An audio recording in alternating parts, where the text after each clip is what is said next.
And we are live. Welcome to the 667 Experience, 6 packs, 6 figures, and Sabbath. My name is Shane Carling. I'm here with my co-host, Jordon Rowse, and we're super excited. We've been brainstorming about creating a really edgy podcast that's going to talk about health, wealth, and spirituality, and we like to get into it. Jordan and I are the kind of guys that we like to run all the way down a rabbit hole on any given subject. So we figured, hey, let's create a show about that. And Jordan, maybe you can give them a little bit about the idea behind the name. So yeah, a little live unfiltered madness here. Yeah, about the name, I always thought like 666 was the mark of the beast, right? So that's what we all consider hell in our society. We've all seen movies like Constantine and, you know, the ones that just rattle it off in The Exorcist and they present that. Well, we figured that we talk one step out of hell here, and that would be 667, one step away. Because the only way to bring people out of hell is to stand at the door of it and pull them out, right? Wow. So the whole idea is like stand at those gates of hell, right, and just pull people out. So we wanted to talk about what health meant here, you know, in the physical presence and 6 packs, and then we talked 6 figures, which means just earning a healthy living here on earth in whatever vocation that you've chosen in your life. And then Sabbath, you know, how to respect that and how to be with God, and how to, what does that mean for every different type of person and creed around the world? How do they follow it? What can we learn from people? What are we going to go back and forth with as we bring guests on? Super excited to bring it to you. But that's what all of that means. And Shane, what does that mean to you, brother? I know we got different opinions here all the time, so let's shoot from the hip. Yeah, you know what? I think the world is, I think that we're moving forward in a new narrative right now. You know, everything is changing, especially right now in this, you know, if you're seeing this now, I don't know when you might watch this, but this is during the pandemic, the coronavirus. This is April 27th, 2020. And, you know, the whole world's economy is starting to tank. People are unemployed by the tens of millions. Things have never been like this. Travel is stamped out. You know, you can't even go shopping without standing, you know, 6 to 10 feet away from other people. People are frantic. People don't know what to do. And there's just a lot of chaos, and there's a lot of noise, and there's a whole lot of fear in the world. And in this, there's still an opportunity to thrive, to have an amazing life, to be a messenger of love and peace, to teach people a better way. And I think that crisis leads to opportunity. And so I think right now, with most people sitting at home, you know, being bored out of their mind or trying to figure out what to do, it's an awesome opportunity to get people to think more, you know, to really dive deep into the more meaningful things in life, you know, like what is this reality really actually all about? What is meaning? What is purpose? What is destiny? What is the point of this stuff? Do we even exist? Of course we do, but what is the point? And so I like to challenge life. I like to look at the forefront of consciousness and see what's really beyond fear, and to push the boundaries. But I also have burnt myself in a lot of ways doing that. And I've also learned a little bit of wisdom in objective reality.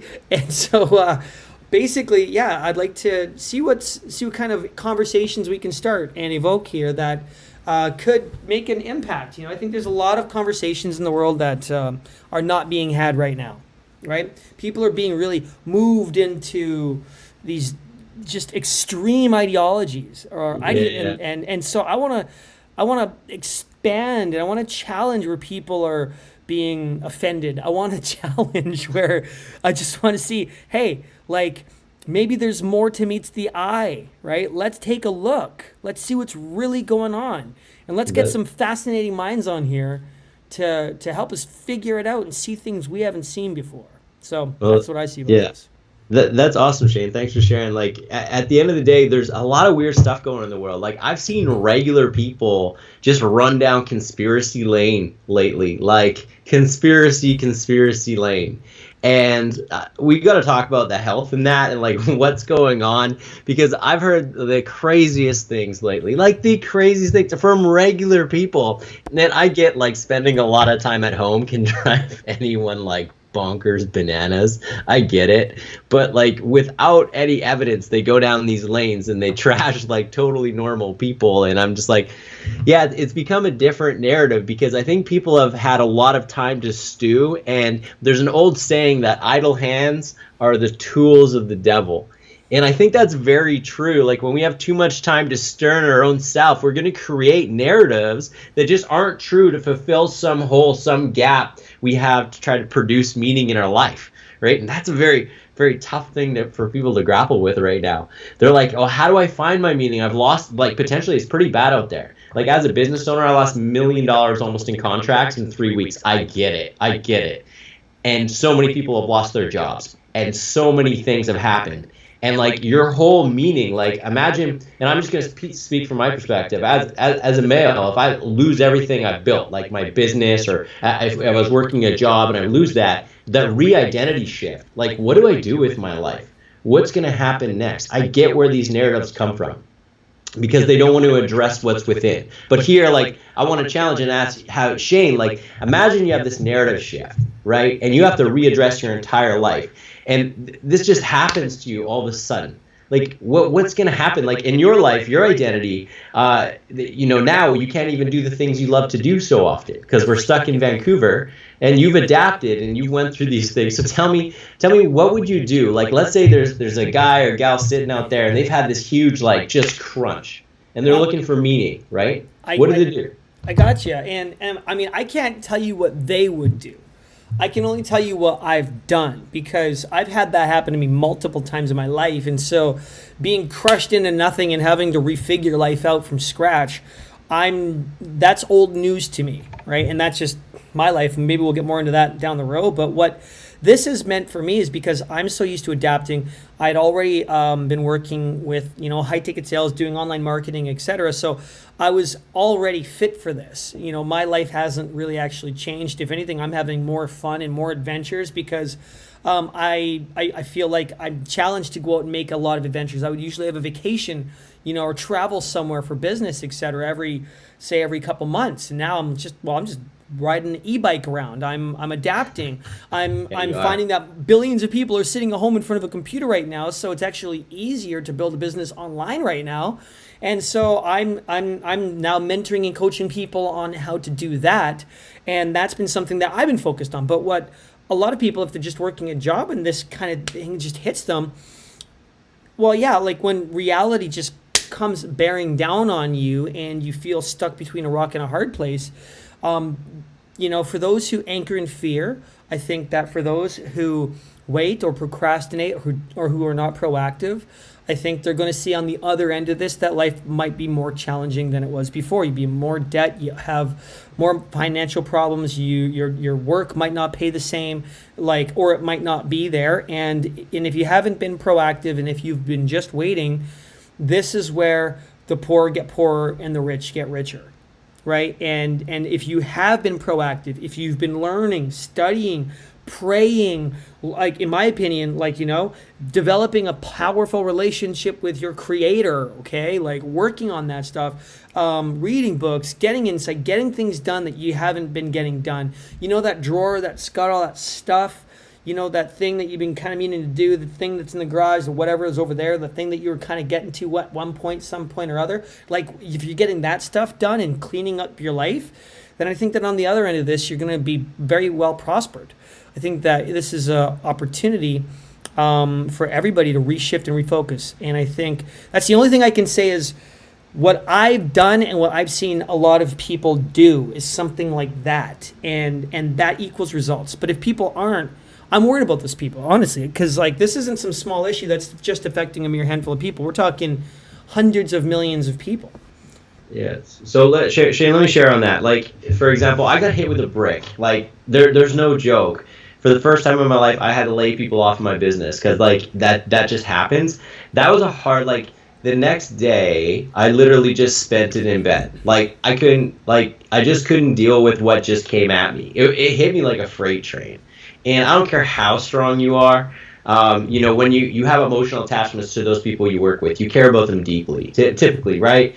And so those things hit me like a freight train. And I couldn't even crawl out of bed hardly. Of course I took care of my kids and I did a few things with my wife, but I was a zombie that day.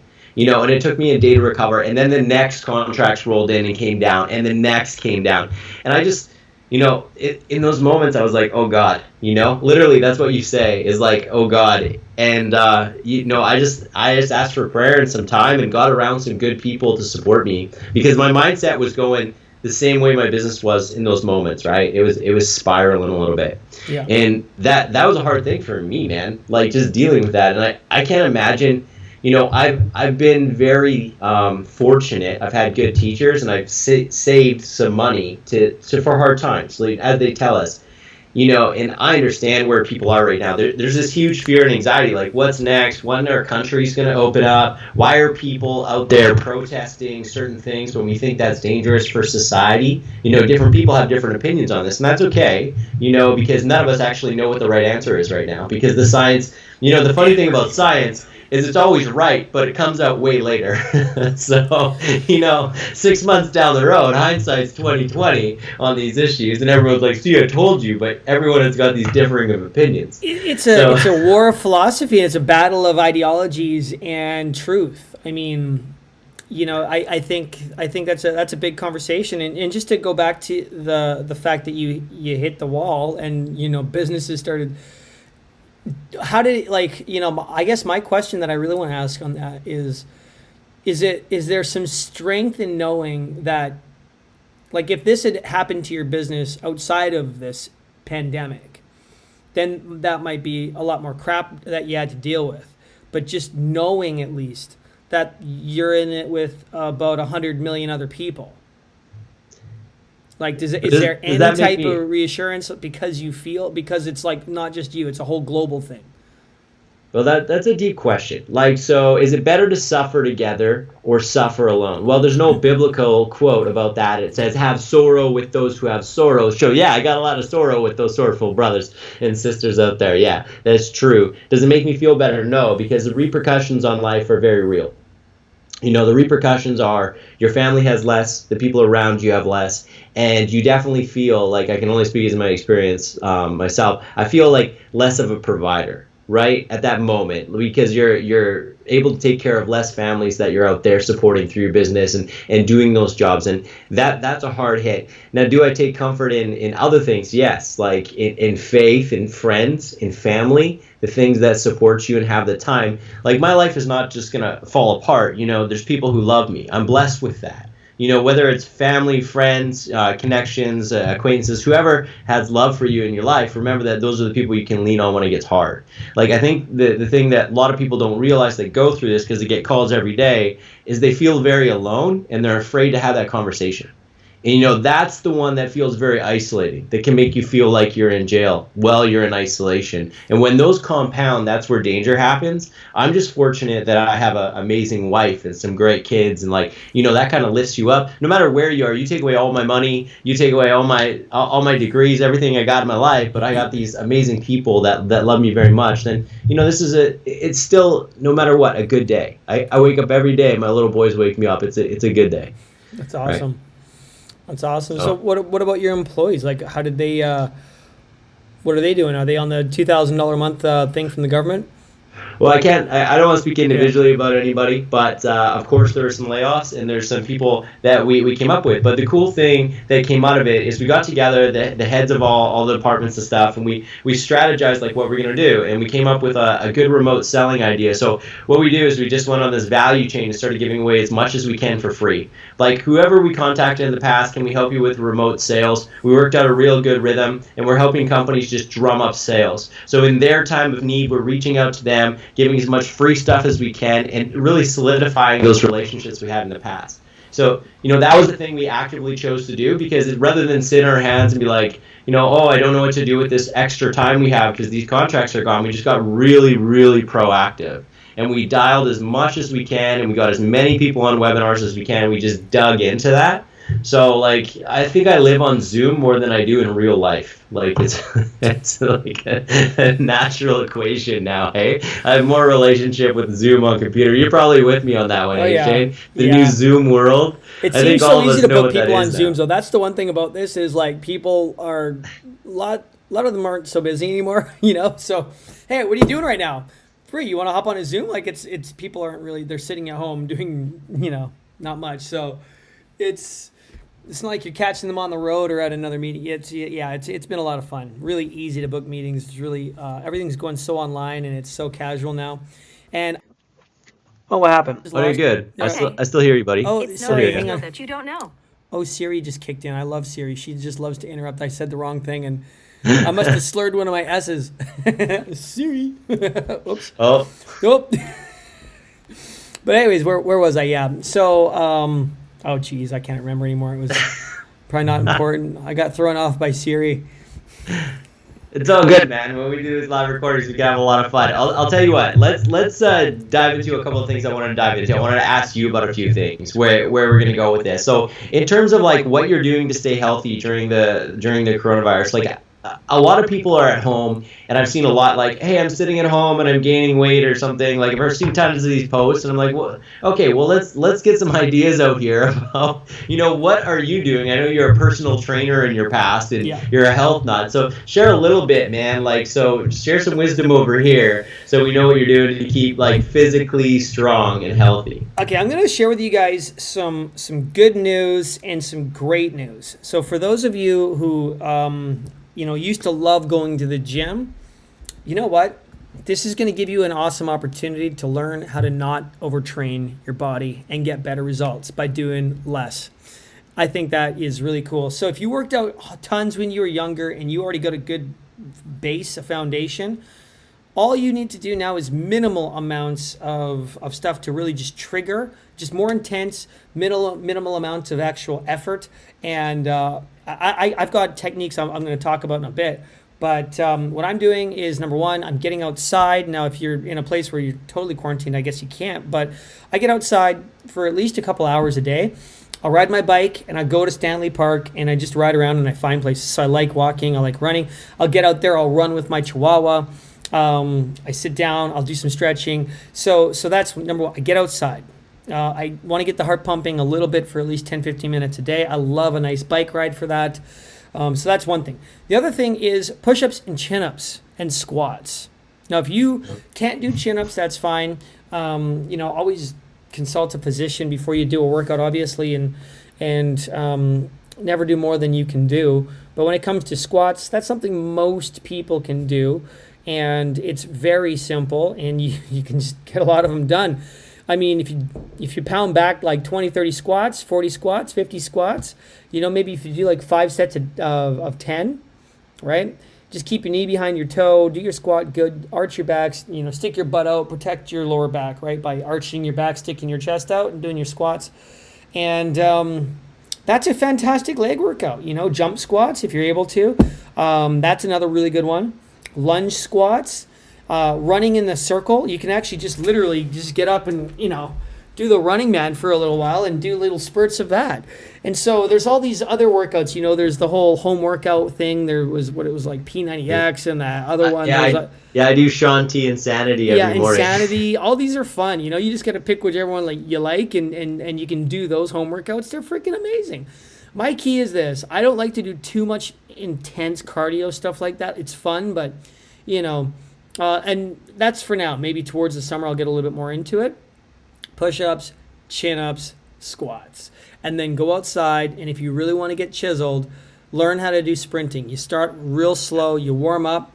You never go sprint as fast as you can until you've stretched like 100 times and warmed up thoroughly. But I love sprinting. And just keep it simple. Right? You can do an arm workout with a chair, right? Put the chair against the wall, put your hands on the chair, on the seat of the chair, and then just like point your elbows down and kind of arch, like bend over on the chair and just bring your hands to your forehead and stretch your triceps back out. You'll do a perfect tricep press right there. Stand further back is more difficult for your triceps. And it's just, what else do I do? You can do one-arm curls all by yourself, which sounds hilarious, but you literally can grab one arm and push it down with your other arm and do curls. And, maybe you feel like it's not weights, but you can make it as hard or as easy as you want. And so, and then shoulders. Hold your arms up, like this and do some circles and rotations. I'm not big on doing heavy weights for shoulders or anything like that, so I'm totally good with home workouts. So I've been just doing it every day, a little workout, right? Yeah. Every day, a little Yeah. workout. Drink lots of water, and just try to get outside, and the body will stay perfectly healthy. Just do a minimal amount. That's all you need to do. Yeah, I can agree. I do home workouts. I go for runs. I do lots of soccer training, so sprinting on the field, cones and things. You can do that in isolation. All the fields are still open and around, and you just do your own thing. And then also I go for hikes. Hikes are like, we did an extraordinary one today, Shane, and I'm like, you want a lower back workout? Oh my Lord, that was hard. That was my lower back at the top was like an old man. Like I was holding that sucker, hand behind the back. I almost needed a cane to finish that hike. So I don't know what you're doing wrong if you have lower back issues when you're hiking. You shouldn't even have any pain for your lower back. Yeah, well, maybe I'm just getting older, buddy. Yeah, Just man, turned I think 35. you got to stretch your back a little bit more, dude. I'm gonna have to give you some exercises. There you go. So you can give me some Yeah. exercise. So let's talk about like fueling your body, because I Okay. remember that when we first got to know each other, you're like, only eat food for fuel. Like your your whole rant on my life that wrecked it. It was fantastic. So why don't you touch base? I know you're always doing these juicing things and Okay. kombuchas and a million different things, but why don't you give some staples to people to live by? Because this is like your game. You've been doing this for like 15 years. I've been doing it for a while, and okay, so my philosophy on diet is transformed a little bit. I used to be real extreme, hardcore, like raw vegan, but before that, I was a chicken broccoli guy, There was a couple years where I was a eat fast food only guy, like actually. And That's when we worked for the cell phone company. no, that was even before that. I was at least at the cell phone company, I could afford some food. Back earlier to that, when I didn't really have a job, it was just fast food. So anyway, long story short, my philosophy is this. Okay, first I'm going to give you a overlining principle: vegan or eat meat, whatever, doesn't matter. Here's the number one thing that you need to understand when it comes to eating food, and this is what I found goes just as way further than the actual food you eat does, and as to how it affects your body. Appreciate the food you eat and never think it's going to make you fat, because I believe, and from what I've seen, especially on the way people store fat, having looked at bodies but also having looked at minds and the minds that create the bodies, is how people judge themselves. They eat this one slice, they eat this perfect diet, and then they eat this little piece of cheesecake and like, oh, feeling guilty about it, and they think it's going to go straight to their butt and give them cellulite, and then like literally 2 days later it's on their butt and it looks like cellulite.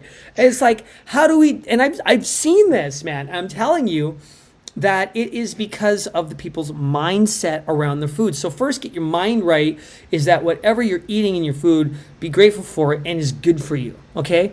Like, if you think it's bad for you, then it'll probably be more bad for you, okay? So first thing, get the mind right. Appreciate the food. So Second thing, what did you used to say, Shane, before you go on to that? You used to tell me, he's like, you used to like you used to do a prayer over food and tell me, and I do this now. I'm like, this food is everything gonna I turn to eat power turns to in my muscle. body, right? I would say everything I eat turns to muscle. Yeah, everything I eat turns to muscle, right? And Everything I power for eat my body, turns yeah. to muscle. It is power for my body. It is fuel. Okay. And by the way, I don't have a perfect diet. Sometimes I'll eat an entire pizza followed by an entire bag of bean chips. The next day, I would eat an entire bag of cheese puffs and chips and pho. And like I've had not weeks, but I've had multiple days in a row where I ate what you would think were just like, holy crap, how's that guy eating so much food and still have abs? Okay. And it's because I believe that is because I have a very positive mindset around food. Now, I'm not saying you should eat like that all the time. Most of my diet is, and I'll give you as goes. So I switch whether I'm doing intermittent fasting or not. So there'll be some days I decide not to eat till 12 o'clock. I just might have a coffee or two in the morning, okay, with a little bit of almond milk. And then I'll wait till around 11 or 12 o'clock to eat some food. Okay. I don't eat big, huge meals often. I eat very small meals, or I eat snacks. My diet is mostly fats: avocados, almonds, cashews, pumpkin seeds, hemp seeds, peanuts, almond, all that kind of stuff. Okay. Coconut oil, Brazil nuts. Those are fantastic. Or I will eat sometimes just a kind nut bar, right? for breakfast, like the one with the chocolate and the nuts on it. I just love that stuff. It's great. So Shane, let's talk about some staples. What about eggs? Good or bad, man? They're great. Yeah, eggs are good for you 100%. You know, they're not bad. I wouldn't even understand how they could be bad for you, right? Yeah, well, lots of people are on that train. They're thinking, oh, they got cholesterol in them. Yeah, but you need cholesterol to make testosterone. So, and it's not bad. It's not the bad kind of cholesterol. So it actually helps you reduce cholesterol because you're making the right kinds of testosterone. And so, but you don't want to overdo it on eggs either. Again, everything in moderation. You know, like 3 or 4 is probably pretty good. Okay, yeah. So that's what I wanted to ask. Like in terms of there's all those things that people throw out there, and you know, everyone says like everything in moderation is fine, and I'm like, well, arsenic in moderation is not fine. So there are ways out of that, but I wanted to touch upon that one because everyone's like always asking me, hey, should I eat eggs or should I not eat eggs? And I'm like, well, you know, how do you feel after you eat the egg? You know, that's always my question. Like, does food make you feel good or does food make you feel bad? Like, if I eat food and it makes me feel like not well, I'm not going to eat the same food again, right? So it's just like I just learned my diet. Like, and I remember, what was it? To go back to the paleo ways. I remember one doctor made my wife go back when her gut wasn't working. Like, she'd only be able to go to the bathroom like every 4 days, man. It was bad. And so this doctor told her to go down to like, okay, you get spinach. And that day, if it works, we're just going to have spinach. And then you get to add one food. And if it makes you feel power and makes you feel healthy, you get to add a new food. And if one makes you feel less, you take that away. And so that's how she built up what she could understand. So I know it's a simplistic way of looking at it, but it's like back to basics, right? Wow. So you get so excited for a new food that day because I had to suffer with her because, you know, that's my wife. So when she was eating, I was eating. And so to add a new food each day, and that was exciting. Huh. Yeah, no, that's a pretty smart way to figure it out, you know? Like if you're not getting it. Oh, hang on a second. I think I got to get our view going again here. What did I just do? Oh, hang on. Sorry, bro. There we go. I'm back. Yeah, I clicked. I was moving things around on my screen. Shane just getting his mucky paws out there. It's all good, bro. So I was just talking about like the elimination thing that dietitian put my wife on. So just starting with one food at a time. That's awesome. Like if you, and the thing is that there's so many foods that people eat that could be causing them particularly inflammation, right? It's like certain foods don't work for certain people. Bananas don't work for a lot of people. Actually, it turns out, right? I found actually for myself, one thing I didn't know about myself was I'm not very good with anything that produces lectin. So, you know, and that's an interesting one. For example, white rice. If white rice is only steamed cooked, it has lectin in it. But if you slow cook it a certain way, its lectin is immensely reduced. And so I was actually pretty allergic to lectin. And so my energy levels went up and down with this. And I couldn't figure that out for years until I eliminated that. And that changed my life. Like now I can sleep less, move more, just more aware, you know, and it was a simple thing. And most people are like, what the hell is lectin, right? They think they're gluten intolerant, but they have a problem with lectin. And I was like, I didn't even know what that word was until my doctor told me. And he's a crazy Scotsman, so I listened to the guy. Wow. Yeah, you know, that's a really interesting thing. Everyone's different. So that's a fun thing, man. Like going through, like I always see, if you guys want to keep up with Shane on Facebook and Instagram and stuff. And he's always doing like juices and kombucha, and I love kombucha. Like that is like the food of the gods. It's amazing. I love that drink. Hey, there's some best tea in history. Like you can make any kind of kombucha. And I remember when I go over and him and Anya have these like thick like mothers in these things like this, like you're getting serious bacteria from there. And it's like I crossbred it from 15 I love that, man. She takes her kombucha seriously. Oh yeah. You better be keeping those things alive. No, actually, now that you bring that up, yeah, so frick. No, because it went bad. Like we had it was good for a bit, and then the freaking I don't know, it was weird. Like it just all of a sudden it went from tasting good to what the heck, you know. And then I'm worried that like the wrong bacteria started to explode, and I was gonna create a pandemic. Whoops. Too late. It's already got us. Shoot. Already got it. Too early for the pandemic jokes, Yeah, man. too early. Yeah, But not yet. yeah. So if you need another mother, we can figure one out. So Yeah, well, you guys if you got them guys over don't there? know, there's something called a mother in kombucha, and you put it in, and that's Yeah. how you get the tea to up to those pieces, and you put different mothers in there, and you get different bacterial value for your gut. Yeah, I So it's gotta go pretty buy cool more little. tea. Cool. Yeah, it's definitely a neat little thing. So, man, I want to talk to you a little bit about like, and I'm going to start with a struggle. Like, one of the things that I found is hard from a spiritual perspective is like during this coronavirus was taking time. Like, my business was going down to a certain point until this month. It was going down for like a month and a bit. And I didn't really have time to think about the spiritual aspect. I woke up at 5:30, I work out, and then I'm on the phones. I'm calling, I'm drumming, I'm going as fast as I can just to survive, and I wasn't really fitting in time for the spiritual piece. But then I got this awesome dude I work with, like most holy dude you'd ever met. And every time he get me on the phone, he's like, okay, dude, what do we got to pray for? Like, he's like, let's ramp this up. And it actually make me feel awkward.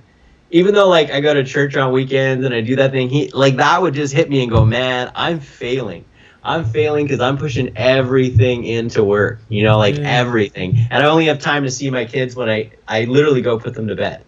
Like, that's it. That's the only time. And like, that was a hard thing for me to deal with. And like, I know we all have different scenarios. Some has kids, don't have kids, have marriages, don't have marriages. I get it. But that spiritual practice was tough. And I was lucky enough to have this dude who's like this awesome guy, and he's a single dad with 2 of his own kids, and he just handles it all in business and life. And I have the blessing of working with him day in and day out, and he just woke me up. He's like, prayer, and he just put it in my life. And I was lucky to have that friend. I don't know about you, how you keep spiritually up, but I'm lucky to have guys like you and Rice and all these guys in my life that like do that for me and keep me there. And so yeah, now I put it back in practice and make sure I make time for it each morning. But it was rough for a month because you're in fight or flight, right? Yeah, it's hard to remember what to stay rooted to. It's hard to remember where to stay grounded. Yeah, I was in rough shape. Like, so what was it like when this first hit for you? Because I remember, bro, you're buying like I bought all a this scuba survival mask. Gear. You got a scuba mask on. You got things happening. I made it. I'm protected. I bought a survival kit.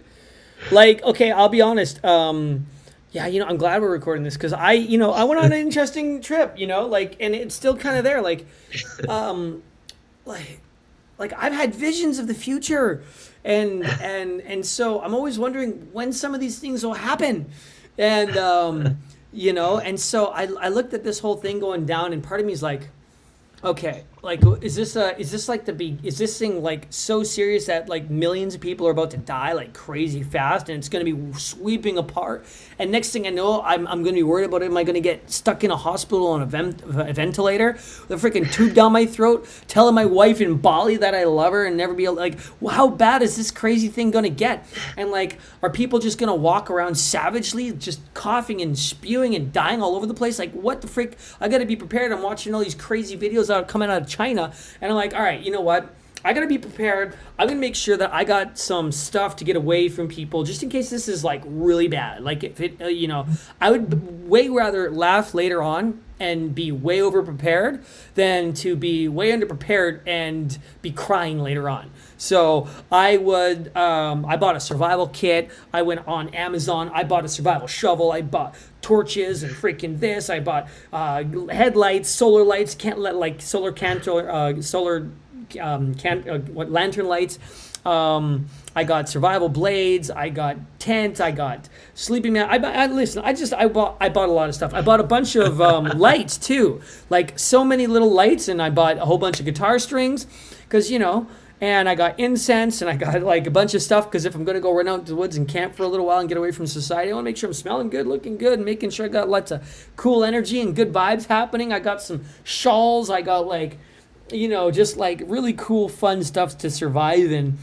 And And then I bought an electric bike, because I've got Bentley, so I got a little sling for him. So I can put him in his little adventure sling, hop on the bike, put the mask on, scoot through the crowds of human beings in the, downtown area where they're all getting close to each other, and get off to an isolated little place where him and I can hang out at a beach, in some secluded place all by ourselves, because you can't really drive around too much. So I had to get a layout of the land and sort of assessed how I can figure out how to have a really cool kick-ass life. So, just for everybody out there, Shane, you do own a nice brand new vehicle as well. Oh yeah, of course. But I mean, all the parking lots started to close down, so it's like, okay, so what if you can't even drive? Well, I got a bicycle, electric one that can go really far. And so, to say the least, so spiritually, mentally, you're pretty affected by this. Well, no, I would say that I just simply adapted real quick, and I had a lot of fun doing it. Spiritually, I just got rooted in prayer. You know what I mean?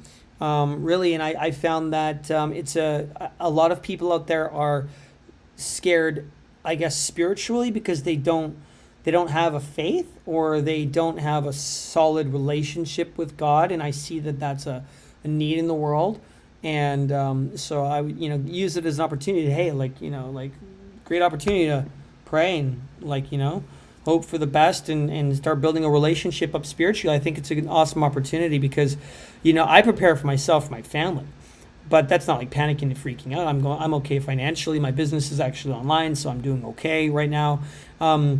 Did I take a bit of a hit? I've seen sales come down for sure. There's a lot more fear. Everyone had to stop. Everyone was freaking out. Like, a lot of people were not taking action where they needed to take action, because I get it. You know what I mean? Like, the freaking sky's falling and you need to figure it out. It's not exactly about making money right now. Sometimes you got to figure out, oh gosh, how am I actually going to stay alive if all sorts of hell breaks loose?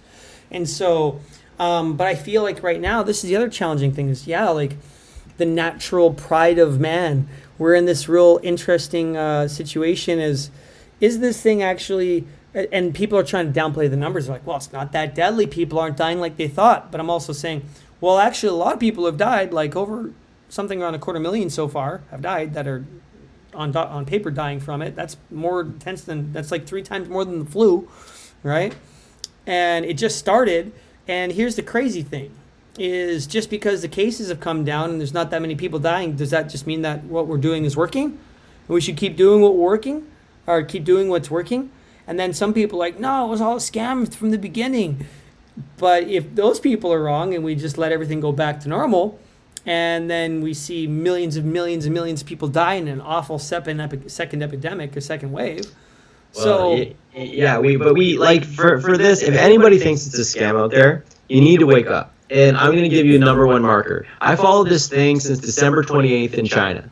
And the reason I followed it, it allowed me to move my investments in time and do all that. Great, okay? If you weren't there, I get it, and you're in a hard time with your investments, great. But here's the difference, okay? If you followed it from the start, this is real. A communist economy, okay, that's run basically like a dictatorship, which it is now, will not shut down its economy unless it's serious. Because their care of human rights is next to none. They don't care about human beings. Okay, if you've been to China, you'd realize that they really don't care. People are just numbers to them. One in, one out. Doesn't matter. They would not shut down their country unless this was a very real threat, which they did, which cost them $25 billion a day. To put that in perspective, you really have to understand that's $100 billion every 4 days. Okay? So if that goes 40 days, that's $1 trillion that costs them. Do you think a government wants to lose $1 trillion that's a communist nation that doesn't care for human rights? So if anybody thinks the coronavirus was a scam, you're absolutely wrong. It's killed, regardless of what the numbers say, it's killed a lot more than that, and it's real. Right? We know it's real. Healthcare workers here in Canada tell us it's a very real thing. So that has to be like just squashed, right? Now the measures, are they working? That's another question, right? And that's why you and I want to come on tonight. We'll talk a little bit about that. Like what measures, have worked, how's it affecting business, what's going to come, the cascade after, because what is done is done. And I don't think we need to argue about what should have been done. I think we have to talk about what's going to happen now. right? Because I think that's the important thing. We can live in the past and we can argue politics and all that stuff, but it doesn't matter because the effect that we can have is today in the present. So what's going to happen now? What's the triage that's going to happen economically? When are people going to get back to work? Those sort of things. People talk about, oh, Sweden did this and that, and okay, but Sweden also has 1/3 the amount of obese people that North America has. So their health risk is much lower, and that's just genuine fact that when you have a large rate of people who are immune compromised because of difficulties with their weight and health, then we're going to have a much more deadly outbreak here if we don't mitigate it. So all these things have come up and people have talked about all these issues, and I don't think there's any good science to say left or right, but did we do the right thing? Tell me, Shane, do you think we did the right thing here in Canada? I think absolutely we did. We had to do what we had to do. You had to lock everything down, and you had to stop people from getting close to each other to stop the spread. And it needs to continue on until this thing is squashed. It's like hammer it down completely, and then it's done. And for those who want to have, yesterday I saw a bunch of people having a get together on Davie and Denman. They were having a little protest, right? They wanted to get back to work, and I'm like, the problem is that you're going to get back to work, but you just got to give it a little bit more time. You know what I mean? Government's doing everything that they can. People are out there doing, companies are doing everything that they can to get it through that extra little bit till it's done. But the thing is, a lot of people who, when they get into the conspiracy theory land, which is fine, but the problem is it's not really rational in these types of situations. It's too pinned down to the idea that, well, they're all out to get us. And it's right. What if actually they're not? I mean, I'm just going to but Shane, who's they? I've done leadership, and I've run teams and companies, and I just say this: if it's 1% of 1% of the world, that's still 80,000 people. You know what I mean? And if you think about how ridiculous it is to consider that 1% of 1%, which is just an infinitesimally, fractionally, super small part of the world, to get that many people to coordinate together in an organized effort to destroy the world. I can't actually see that working because people are too egocentric, and when they're driving towards power, there's always going to be usurpers. And Game of Thrones blows apart at 12 characters, right, or whatever, how many people are in it. So you put 80,000 on the throne. I just don't think that it's a possibility. I think that maybe unless there's a extra, terrestrial type super intelligence like Satan who's coming here to simply destroy, that would make a little bit more sense. But I think there's evil in the world. I think there's evil in the world, but I just don't think it's organized well enough to make this thing. Well, here's a hot button topic, okay? And I wanted to bring it up because it actually bothers me. It vehemently bothers me because there's a guy out there who's an altruistic guy who's literally eradicated polio. He feeds 1 billion people every day around the world with his foundation and food, and he literally provided free education up to 4th year university for everybody through Khan Academy, and that's Bill Gates. And out here now are people who are like, Bill Gates trying to kill everybody. And I'm like, I don't understand. Here's a guy who literally eradicated in the poorest countries in the world polio. Firsthand, his organization did it. He literally gave free education to the world. He literally created a nuclear reactor which uses nuclear waste and cannot melt down. Super safe, and it would end the world's energy crisis if governments let him go in, but the petrochemical companies won't let that happen, right? So here's a guy doing all these good things, but now every gun is pointed at Bill. And this altruistic dude. And it blows my mind when I ask people, well, what's the motive? I always go to the motive for someone. And a guy in his legacy years, Shane, and you can bait me on this because I'm happy to change my mind, but a guy in his legacy years, the years he's going to be remembered for eternity, the last 15 years, maybe 20 years of his life at most, why would he do that? what motive would there be? Like, the guy's not even giving money to his own kids, meaning nepotism doesn't exist. He gave it to a foundation and has left them minimal amounts. So he doesn't have nepotism in him. He's altruistic in what he gives, but now he's the devil and he's trying to kill everybody. Like, I just So I've heard people say that, he's working with different groups to, like, look, why was he talking about a pandemic last year and all of a sudden exactly what he said was going to happen is happening? Oh, and look, he's the one that just so happens to be funding that. Why? Because he adheres to a globalistic worldview of terminating billions of lives across the globe so that we can reduce the global population to prevent climate change, because it's all climate change. And if we can't eliminate the people, then we have to paint the skies red to eliminate pollution. And of course, the best way to eliminate all the people is to give them these dead viruses that are just coded in special cells that will only be activated with special 5G radio waves, because Bill Gates is working with all the 5G networks because they're all in cahoots, right? So that they can radioactive, and of course the way that they did this was they just had to get some radioactive bats happening. So they killed Batman, they extracted his blood, they turned it into a super virus to kill people, and so basically we're not actually being attacked by the coronavirus. It's actually Batman's fault. And so that's where this goes down. That's, I did narrate inside of that rant what a lot of people's belief systems are around this. And I'm thinking, so this is the idea, right? They just want to kill you because, of course, they're communistic control. Well, if they're willing to do that in China, but here's the other side of the topic. If they're willing to do that in China, right? Now let's talk about what's his name? The Z, the emperor of China, the dictator. Xi Jinping, who's the leader. The leader of China. He's put himself in for life. Yeah, so he's put himself in for life. So, chairman. So what are all of the good things he's done, and what are all of the bad things he's done? Well, let's the talk reason I want to say about that first is because, like, this side of the globe might not like him. That side of the globe does. These people might not like Bill Gates. This people does. And so, like, what I'm saying is that there's always more to a human being based off their ideologies and their belief systems than meets the eye. And so their origins. So there is, and that again is the curtain we lift up when we're looking at whether Bill Gates is the one behind all of this. Like, we're creating a story, but what story is true, right? Yeah, it's right. And like these things that people want to believe, because I think they want the boogeyman. Everybody wants a boogeyman to point the finger at and said they did it, because then we're going to have something to fight. It's just like these conspiracy theories that say that China created the disease on purpose, which, if you run the RNA of the sequence, that's not what happened.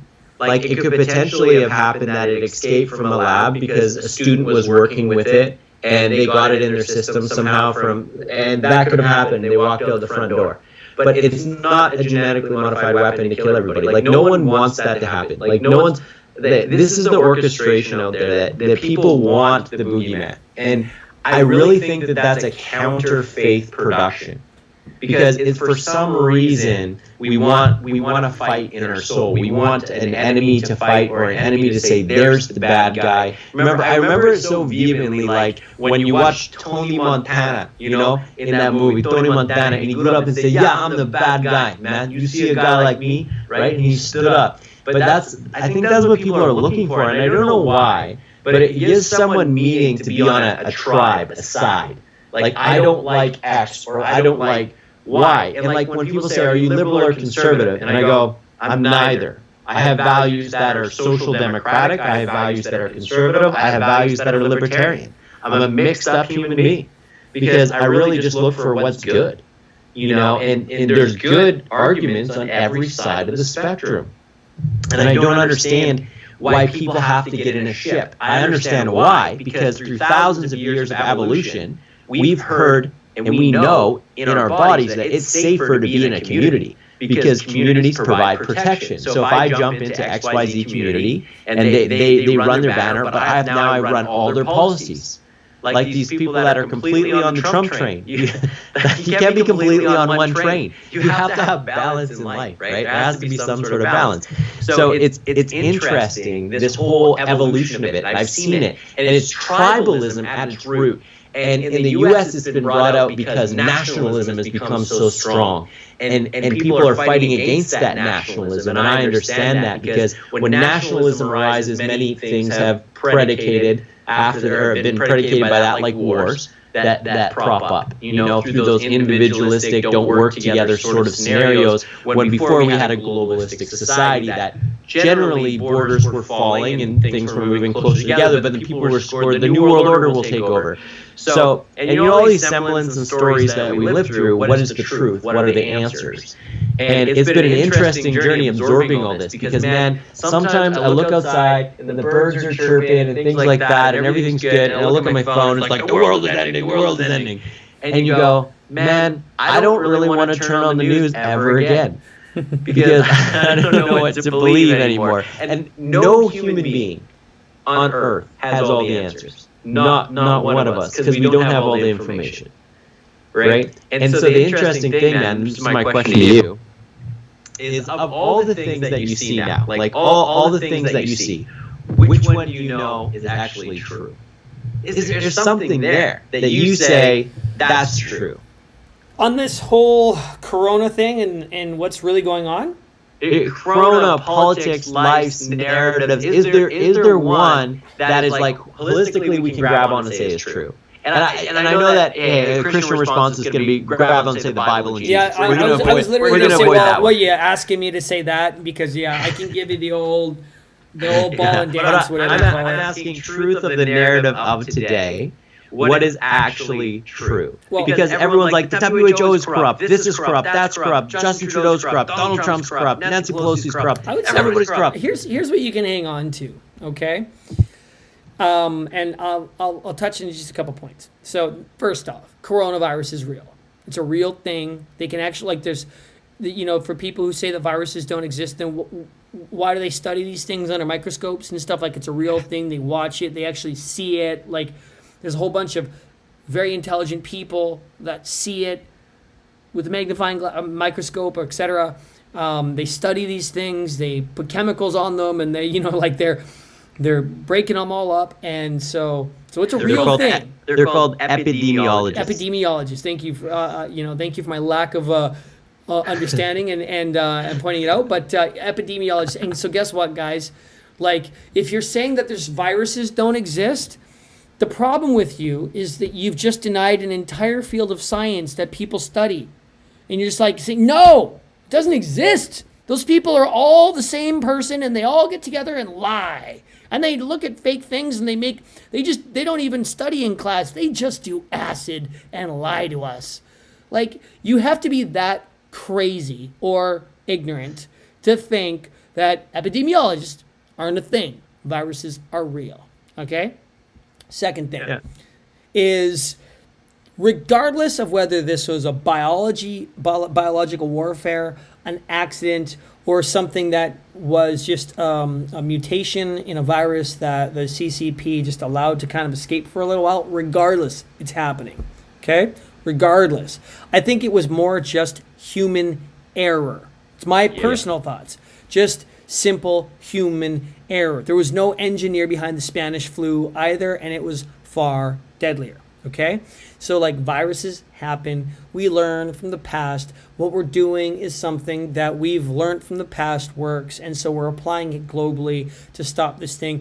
100 years ago, 200 years ago, whenever that happened, the Spanish flu, 1915ers, there wasn't airplanes like there is, like, you know what I mean? Like, we weren't flying families from, city to city and country to country. We didn't have commerce like we do now. We didn't have trade like we do now. We didn't have connections and access and developments in countries like we do now. Nowhere even close. So when something like this does hit, it's just way freaking harder to contain, and it can screw up everybody, because before it would have been contained to an area. Now it's like you can go global, and it did. And so that's the reality we're dealing with. That's a truth. Go ahead. That's interesting, Shane, that you say that. It's something interesting to learn. The word quarantine. meant when a ship pulled into port in Italy, because the bubonic plague got off the ship at Florence in Italy, okay, in the Dark Ages. And what happened was, now, since that rule that happened that came off a ship from China, the bubonic plague, right? And now they created a word called quarantine, which means 40 days. That's what quarantine means. It's 40 days of isolation before you're allowed to get off the ship. And if everyone's healthy after 40 days on the ship when they pull into port, they're allowed to get off. So I thought that was interesting. So back in the day, they knew basic epidemiological principles that 40 days. So I thought that was interesting, and that people should really know that this isn't a new thing. Like, deadly flus and viruses have been around since the start of time. Yeah. Okay, and it's not a new thing, and human beings have been used to it for a while. And like back when the Spanish flu was around, there was a war. Like these guys are fighting in the trenches, coughing each other. If the bullet doesn't kill you, the flu will. That was a bad day. You get the flu, that's your last day fight. You might as well take it to the borderline. Like, think of what our forefathers went through. And our mothers, fathers, grandmothers, grandparents to get us here. Yeah. And think about how lucky you are to be here. Like, these are some of the things that I think about. If my one grandpa would have got this at that time, I wouldn't be here. The chances of you being here are so small, and people take that for granted. I know, Gary, you did a whole rant on that, right? Like your chances of being here are like 4 trillion to 1. You're lucky. Yeah. Right? So, okay, on to the second point there, man. Just keep busting out, but I just want to throw that in. No, and that's super valid, and so, the last thing I would say that is definitely a truth is that governments are really actually just doing the best that they can. And what's sad is to see how divisive the news is in the States. It's like I still can't see, there's a few major news stations just keep anything sort of objective. It all has to be so story-driven, agenda-driven narratives that are so absolutely one-sided. It's everybody's a bad guy or this person's a good guy, but there's no such thing as objective. Where basically I just look to other news sources to find objective news reporting, because it's to a point where it's just distasteful. We have bigger issues going on, and this should be a time of unity rather than a time of like trying to blame absolutely everything. Like, coronavirus is not a president's fault. You know what I mean? Like no one would have been able to or could have been able to done any better based on any human circumstances that had happened. Like, everything went out as it was ultimately meant to or destined to. And there's a lot of things that go off there. It bugged me too. Like, the news media does a terrible job, and it causes, but I think there's institutional corruption as well. Yeah. Because if you looked at the WHO just taking China at their word about everything as well, and that's not okay. That costs hundreds of thousands, if not millions of lives in the long run. Yeah. By doing that, and that institutional corruption has to be handled, because that World Health Organization was there to protect the general public. It's not to play politics. It's not to believe everybody. It was to protect us. And that failed the world, man. And I'm quite upset about that. I'm quite upset that these doctors and these specialists did that. That they would play politics with people's lives. So now my trust for the world government of institutions, whether it's the World Trade Organization or the World Health Organization, is next to none. And I think that's a sentiment that is going to be shared globally. Like, I feel like that's a very big coming. These international institutions, I think United Nations, for example, I think that they're going to be hard up. NATO. I think that there's going to be a lot of mistrust with these larger organizations now, because who's paid off? And it's like the U.S. government. I think there's no such thing as like a normal politician. They're all special interests somehow, right? Maybe the one guy in the White House he's just plain nuts. He has his own interest at mind. At least we know he'll act in his own interest. But everybody else seems to be in everybody's pocket, right? Yeah. And so it's a funny world we live in, and who do we trust, and where do we go? And that's where it comes back to that whole issue of what I call tribalism. Mm-hmm. And people fall into those brackets for protection because there's so much misinformation.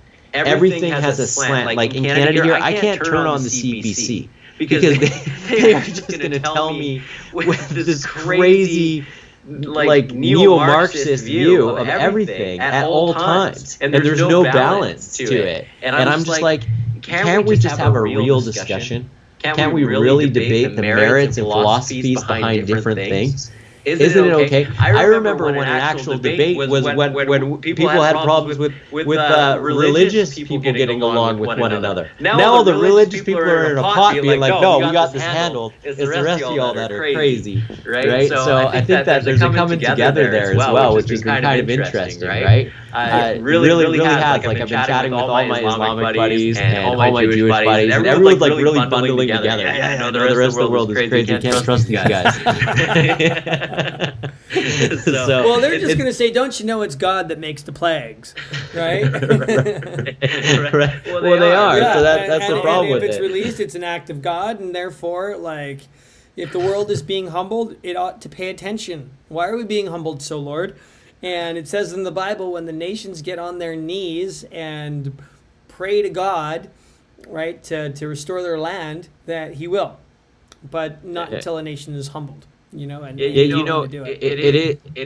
is interesting, Shane. So like 2 Chronicles 7:13 is very, very crazy. He said, when I shut up the heavens and there is no sign of rain or command of locusts to devour the land or send a plague among my people. And so he's talking about, remember the locust you're reading about in Africa eating all the crops? Yeah. And he said, I shut up the heavens, there's no rains, and the greatest drought in mankind is happening in Africa right now, and locusts, and then this damn plague. So I'm like,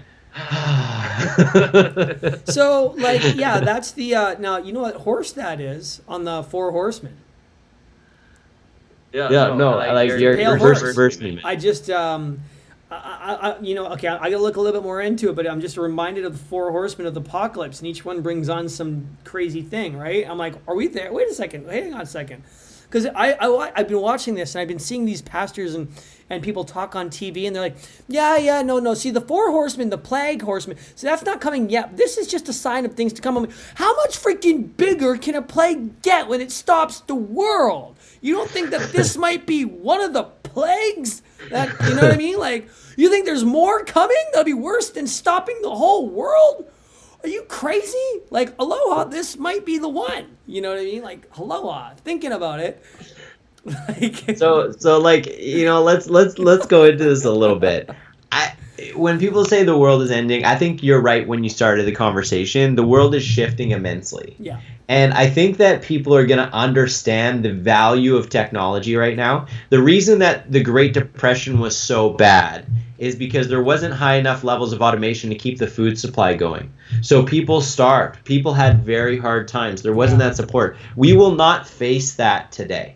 We may face having less wealth, less ability to buy homes, less these things. But, will our population go hungry or run out of supplies or XYZ? That won't happen, right? So, people have to realize that shift in consciousness, and that the worst fear that you could have is you got to go to the food bank and get food. But there will be food there.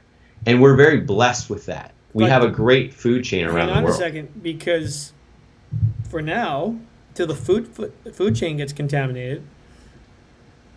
What do you mean, food chain contaminated? Like the people working there, a lot of the workers aren't able to show up to work anymore. We shut down a couple meat factories in Canada now.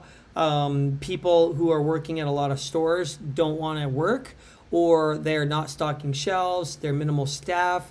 Deliveries have issues. So Shane, they're essential. We'll keep them going. Yes, there might be some that shut down for a little bit, but think about this. There's that episode of South Park. I don't know if you saw it with coronavirus. It was so funny, man. There's Stan's dad lying on the ground. He's coughing, and he looks at Stan. Stan, only 98% of us will make it through this. It was just like this. He's lying on the ground. And he's giving him this touch. 98% of us will make it through it. Okay, I get it. I get that it might get bad for a little while, but at some point we're going to achieve herd immunity. At some point we're going to have a vaccine.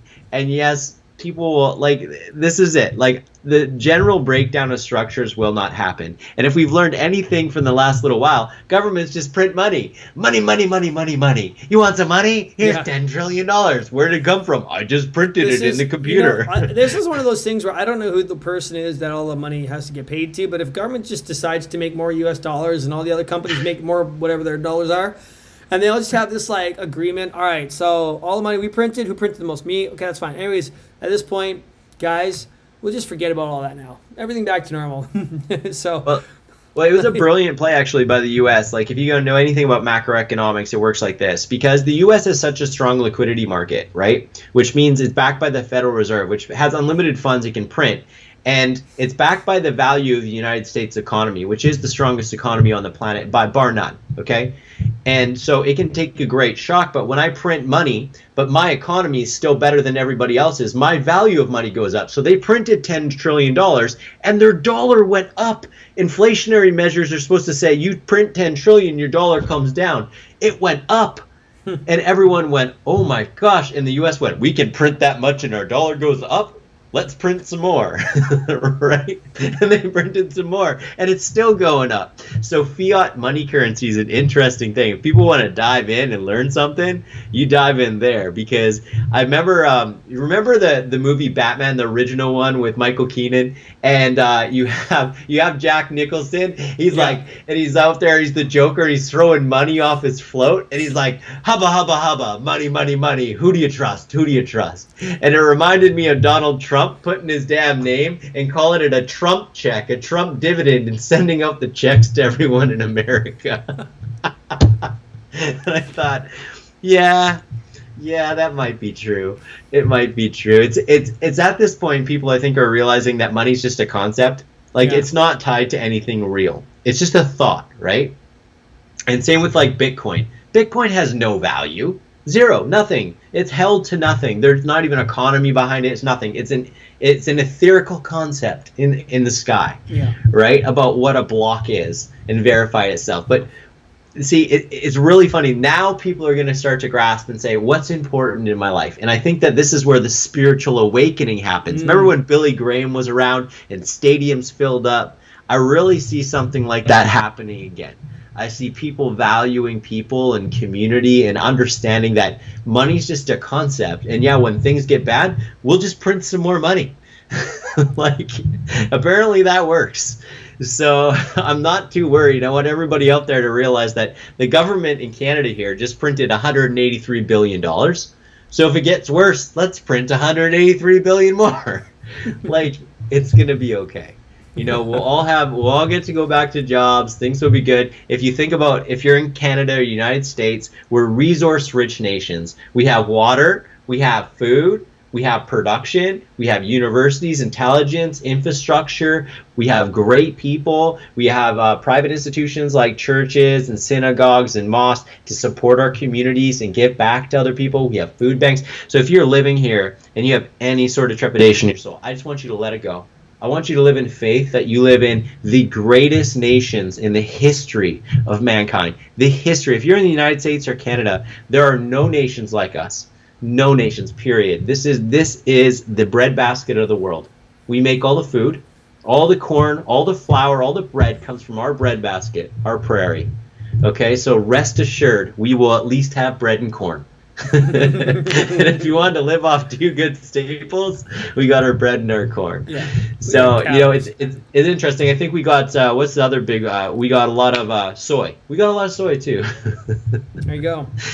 So I just want people to rest assured. If you listen to this, just be pumped because you live in a good place. Now, if you're in Europe right now, I'm less pumped, but you still got a chance. What about Australia? Now, here's the question. I watched this documentary, and maybe you can do some check facting. We'll talk about it next time. Is their food bowl?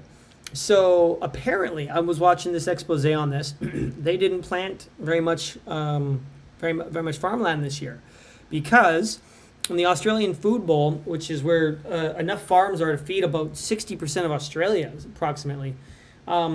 They sold the water at too high of a price for the farms to be able to afford. So they didn't do any irrigation this year. They didn't farm. They didn't plant. They didn't sow any seeds. They didn't do anything because they couldn't water them. They sold the water to some almond farms, etc., that were down at a higher price, and so the farms couldn't touch that water, and so they don't have food planted, which means with all of the other countries having reduced output for pretty much everything right now during this, that they were going to be relying a lot on imports, and that's not going to be the case. And you've got a lot of people out there who, the food supply Australia might be the first nation, the first big first world nation to have an actual food crisis. What are your thoughts on that? Let's talk about that next week on the next episode of the 667 Experience. Jordon Rowse, I've loved having this conversation. This has been a great start. I know we can talk and talk and talk and talk and talk and talk, and I think this is going to be a lot of really good conversations for next week. So for those of you who are watching, we are on YouTube. We have a Facebook page. It'd be awesome if you could hit the like button, subscribe to our YouTube channel. We are going to be doing this every single week, Monday nights at 8:30 p.m. Pacific Standard Time. It's a little bit later, but you got to stay up if you want to learn with us and have these conversations. It's going to be a lot of fun, and we've got a really cool list of guest speakers that from our own personal networks and also extended networks that are going to have some incredible insights to share with us as we build the show up. So, Jordan, you have anything that you wanted to say before we wrap this all up? Yeah, just know that we're going to bring a lot of different opinions on here, things that you're not going to agree with, things you could agree with, things that maybe will change your mind. And that's why we're here, is we just want to open some thoughts up, and we want to get rid of a lot of the nonsense that's out there. We want to expel that, stay out of conspiracy theory land, and give you lots of faith in these times. That's what we're here for. Just be steadfast, and hopefully you end up with 6-packs, 6 figures, and you're loving the Sabbath, because those are all good things. So 667, there you go. One Awesome, step guys. out of hell. Have a good night, guys.